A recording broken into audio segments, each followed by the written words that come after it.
Hello বন্ধুরা, আমরা চলে আসলাম গুমতি কফি হাউস 3500-তে। আজকে আমরা সবাই মিলে প্রোগ্রাম অ্যাটেন্ড করতেছি এবং একটা সুন্দর একটা আয়োজন হচ্ছে। সুন্দর সুন্দর, হ্যাঁ, পরিবেশটা অনেক সুন্দর। ফিলিংস কি কেমন? ওয়াও, অসাধারণ না? সুন্দর হয়েছে। সবাই মিলে পিকনিক আয়োজন করা হচ্ছে গুমতি। ওয়াও, সুন্দর। এই সব খাবার আইটেম এদিকে আছে, আপুরা নিয়ে আসতেছে। সব সুন্দরভাবে গুছানো হবে।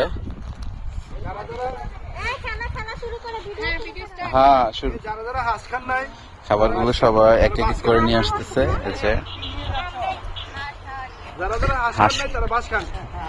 হ্যাঁ, সবাই হাঁস আর বাঁশ খাওয়ার জন্য প্রস্তুতি নাও।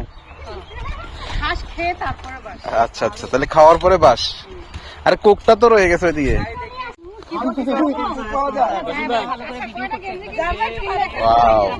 আসলে সবাই মিলে প্রোগ্রাম করলে, আয়োজন করলে অনেক ভালো লাগে। যারা আসতে পারে নাই, তারা আসলে ব্যস্ততার কারণে আসতে পারে নাই, তো সবাই মিলে আয়োজন করাটা, উপভোগ করাটা অন্যরকম মজা।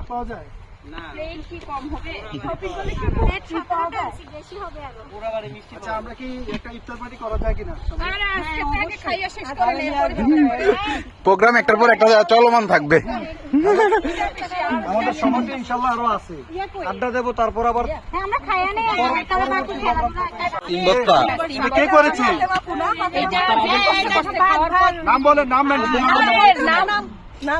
এটা মেবি এই ভাবি করছে।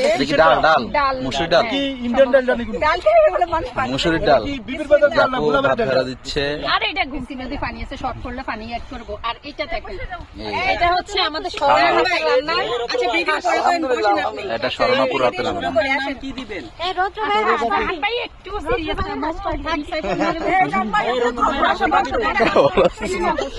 সবার খবর আছে, খাওয়ার পরে হবে। তুমি সাথে সাথে তরকারি দিয়ে দিবা। উঠে দিবা। আমি মতো প্রথম লাইভে আমি ঢুকলাম আজকে। হ্যাঁ, ক্লান্ত। বাকিটা তোমরা দায়িত্ব নাও। দেশ এবং দেশের বাইরে থেকে যারা, আচ্ছা তুমি বসো। পোড়াবাড়ির মিষ্টি আছে। ন্যাচারাল পরিবেশে খাবার মজাটাই আলাদা। সবাই মিলে গুমতি কফি হাউস 3500-তে আমরা বসে পিকনিকের আয়োজনটা সে জমছে। সবাই, সব আপুরা খুবই পরিশ্রম করে রান্না করে নিয়ে আসছে। এখন না, আমি লাইভে আছি।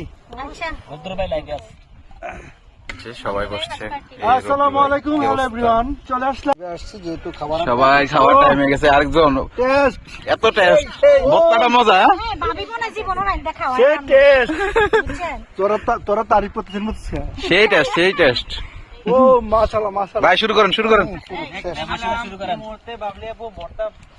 যে ভর্তা আছে তারা একটু দোয়া দিবেন না।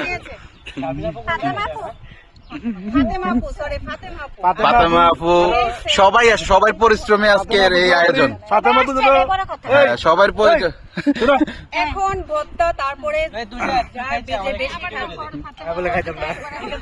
হাঁস দেন না, প্লেটে তো কিচ্ছু নাই, হাঁস দেন। আচ্ছা, আগে ভর্তা দিয়ে খেতে। না, এটা হইতো না, এটা পাশে অলরেডি হইতেছে। পুরুষ, হ্যাঁ, পুরুষ ফার্স্ট। বেটা মানুষ কিন্তু বেশি খাইতে পারে। হ্যাঁ, যাক, তোমরা বোঝার জন্য অসংখ্য ধন্যবাদ। আমার বললে বসিলাম, তুমি না বুঝে আমার লোক বুঝে গেছিলে।